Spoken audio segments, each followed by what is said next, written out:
Nema istinskog i pravog duhovnog buđenja dok um ne nauči da čuti. Ne kroz silu, već kroz svesno prisustvo. Jer samo u nultom trenutku, sada, možeš aktivirati unutrašnju percepciju i probuditi svoju intuiciju. Nulto stanje je energetska tačka nule. To nije praznina, to je potencijal. Poput kvantnog polja koje čeka da tvoj fokus stvori prvi talas, prvi impuls, sve dok tvoj um luta prošlim iskustvima ili zamišljenim scenarijima budućnosti, svest ti je raspršena. Ali kada usisaš prošlost i budućnost u sada, ulaziš u energetski vakum gdje se intuicija najjasnije čuje. To je mesto tišine gdje srce i mozak počinju da kucaju u istom ritmu. To je početna frekvencija svakog stvaranja. U tom stanju se rađa prva slika. Impuls vizije, osjećaja, puta.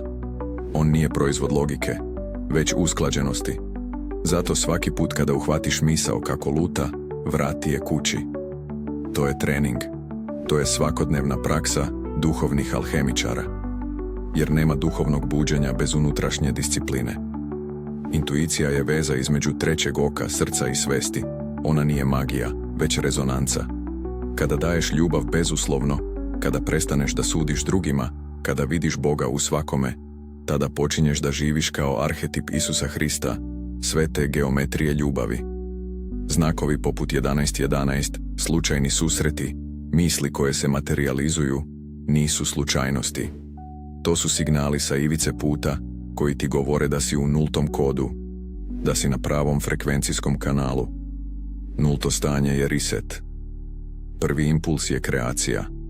To je jedini put ka stvarnoj moći, jer tek tada ne stvaraš iz haosa, već iz svetlosne tišine.